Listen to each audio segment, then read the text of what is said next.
नमस्कार दोस्तों। आज मैं आपको क्लाउड बर्स्टिंग के बारे में बताऊंगा। तो क्लाउड बर्स्टिंग क्या होता है? जैसा कि आप सबको पता होगा, बादलों का फटना। हाँ, तो बादल जो है, इससे क्या लग रहा है? जैसे गुब्बारा फट गया है ना। एक कोई गुब्बारा है, बादल क्या है? एक गुब्बारा है और उसमें पानी भरा हुआ है, बस ये अंतर है। और ये फट गया तो पानी निकल गया, ये बादलों का फटना हो गया। लेकिन वैसा नहीं है। नाम पहले ये माना जाता था कि बादलों में, बादल गुब्बारे के जैसा है, उसके अंदर पानी है और वो फटता है तो वो बर्स्ट हो जाता है, तो क्लाउड बर्स्टिंग हो गई। लेकिन एक्चुअली में ऐसा नहीं है, नाम रह गया। हालांकि इस पर बहुत सारे रिसर्च हुए, अब फाइनली जब पता चला कि नहीं, इस तरह का कोई गुब्बारा नहीं है बादल, तो लेकिन नाम जो है पहले वाला ही रह गया। तो हम लोग इसी क्लाउड बर्स्टिंग के बारे में पढ़ेंगे। जैसा कि आप लोग जानते हैं कि बहुत सारे जगहों पर आजकल बादल फट रहे हैं, उसके कारण बहुत सारे जान माल का नुकसान हो रहा है। लैंडस्लाइड हो रही है, बहुत बड़ी घटनाएं हो रही हैं। और जैसे जैसे जो ग्लोबल वार्मिंग का असर बढ़ रहा है, तो ये घटनाएं भी तेजी से बढ़ती जा रही हैं। तो सबसे पहले तो, अगर बादलों के फटने को जानना है, क्लाउड बर्स्टिंग को जानना है, तो हमें पहले जानना पड़ेगा कि बारिश कैसे होता है ना। बेसिकली बारिश तीन तरीके से हो सकता है। रेनफॉल जो है तीन तरीके से हो सकता है।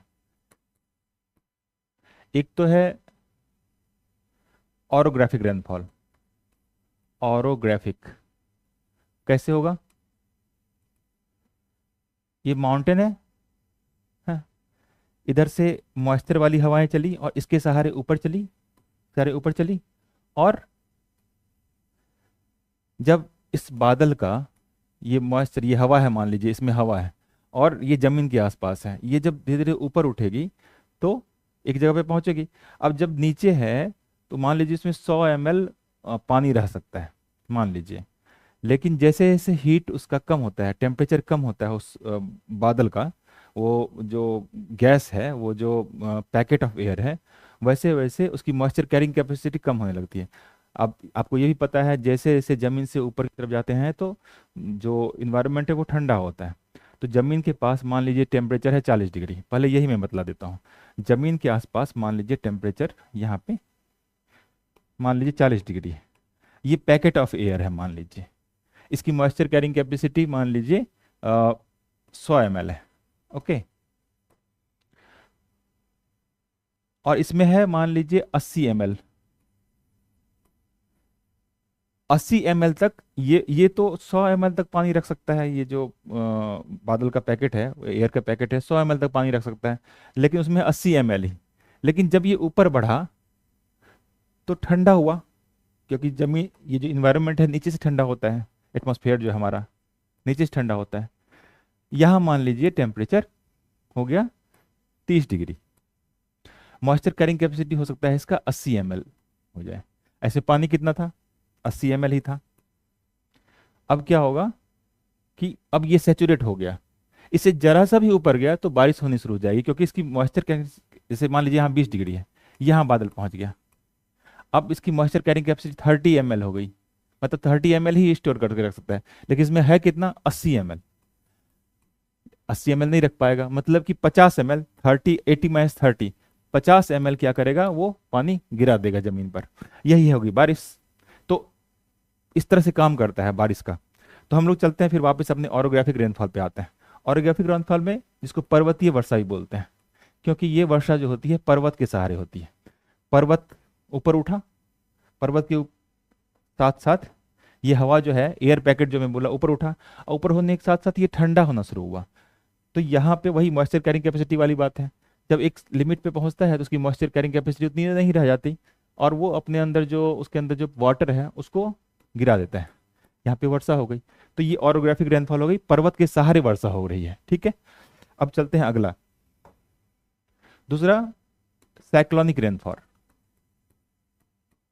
साइक्लोनिक रेनफॉल, इसको चक्रवातीय वर्षा बोलते हैं। ठीक। इसके अंदर क्या होगा कि कोई, मान लीजिए गर्म हवा का पैकेट है, ये ठंडी हवा का पैकेट है। ठंडा चीज जो है वो भारी होता है, ठंडी हवा भारी होती, गर्म हवा हल्की होती है। और इसमें मॉइस्चर है मान लीजिए। ये जब ऊपर दोनों एक दूसरे की तरफ जा रहे हैं, मान लीजिए यही जा रही है इसके ऊपर, ये जब इसकी तरफ गई तो इसको इसके ऊपर चढ़ गई है, ये वार्म एयर जो है वो कोल्ड एयर के ऊपर उठ गई। अब यहाँ पे ऊपर हुई, फिर उसकी मॉइस्चर कैरिंग कैपेसिटी कम हो जाएगी, यहाँ पे वर्षा कर देगी, ये चक्रवाती है वर्षा। तीसरा,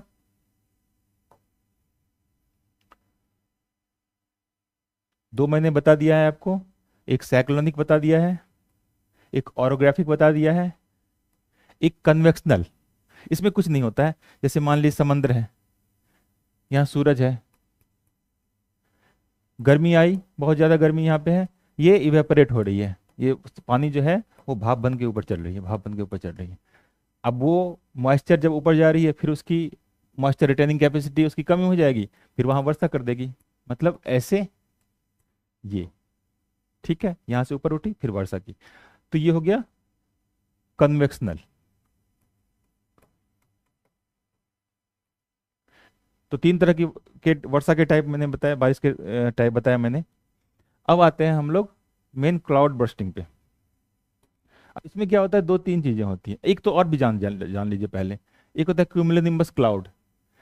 जब कन्वेक्शनल करंट चलता है तब यहाँ से गर्म हवा चली ऊपर, गर्मी के कारण, ये ओशन है, तो यहाँ पे क्या हो गया, ये बादल जो फॉर्म हो रहा है, ये जो बादल फॉर्म हो रहा है वो थोड़ा सा इस टाइप का शेप का बादल फॉर्म होगा, मतलब बहुत ज़्यादा बारिश होगी इसमें, और लाइटनिंग होगी, थंडर स्टॉर्म होगा, ठीक है। तो कन्वेक्शनल करंट के कारण, कन्वेक्शनल जो बादल जो वर्षा हो रही है उसको हम लोग बोल रहे हैं, थंडर स्टॉर्म के साथ जो बारिश हो रही है उसको क्यूमुलोनिम्बस क्लाउड बोलते हैं, निम्बस क्लाउड, ठीक है। जो अंधेर, जो आप लोग देखते होंगे कभी कभी बरसात के मौसम में बहुत एकदम अंधेरा हो जाता है बिल्कुल, और बहुत ज़्यादा बारिश होती है, वही है क्यूमुलोनिम्बस क्लाउड, ठीक। ये मैं इसलिए बता रहा हूँ क्योंकि क्लाउड बस्टिंग में वो काम देगा आपको। चलिए अब क्लाउड बस्टिंग पे आते हैं। क्लाउड बस्टिंग दरअसल दो चीज़ें से मिलकर बन रही है। एक तो आपकी ऑरोग्राफी, मतलब टोपोग्राफी एक लीजिए। क्लाउड बस्टिंग हो सकती है कहीं पे भी, वो हो सकता है पूरे पूरे कन्वेक्शन के कारण ही हो, मतलब गर्म हवा किसी भी तरह से ऊपर उठे, मॉइस्चर जो है वहाँ पे, जब मॉइस्चर कैरिंग कैपेसिटी उस एयर पैकेट की कम हो जाएगी वहाँ वर्षा कर देगी, ठीक है। और दूसरी ऑरोग्राफी के कारण भी हो सकती है वो। तो चलिए, जो भारत में होता है मेनली वो जो हिमालयन रीजन है या नॉर्थ ईस्टर्न स्टेट में है और वेस्टर्न घाट में जो है, तो यहाँ पे जो होती है वर्षा वो होती है ऑरोग्राफी के कारण मेनली। माउंटेन है हिमालयन रीजन में, एक एग्जांपल के तौर पे। अब क्या हो रहा है,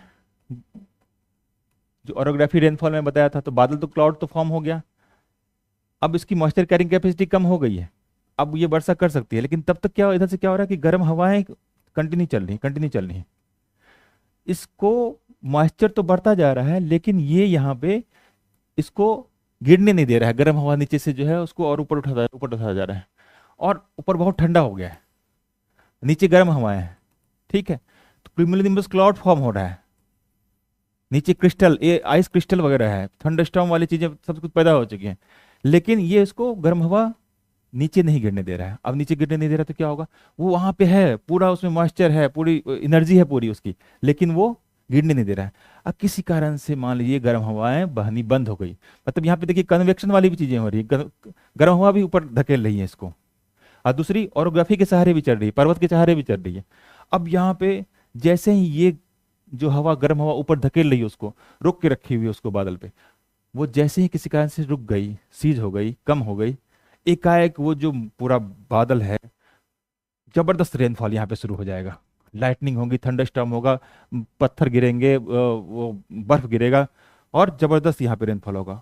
और इंडियन मेट्रोलॉजिकल डिपार्टमेंट के हिसाब से अगर बोलें तो विद इन एन आवर, मतलब प्रत्येक घंटे 100 ml से ज़्यादा बारिश हो जाएगी, और वो भी छोटे से जगह पे, मतलब वो 20 से 30 स्क्वायर किलोमीटर,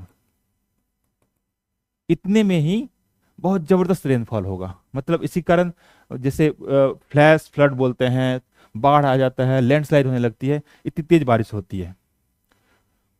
तो यही उसका पूरा मैकेनिज्म है। उम्मीद है आप लोग को समझ में आया होगा।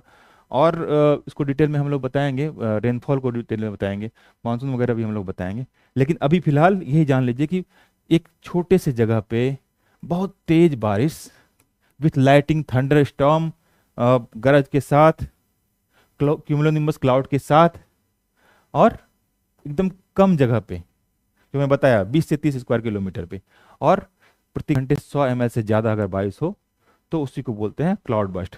अब मैकेनिज्म आपको बता दिया, इसमें दोनों चीज़ें हैं, कन्वेक्शन करंट की भी का भी योगदान है, और माउंटेन जो ऑरोग्राफी है उसका भी योगदान है। ठीक है, उम्मीद है मैं आप लोगों को समझा पाया हूँगा। Thank you. अगर नहीं समझ में आया तो आप मैसेज कीजिए हमें। Thank you.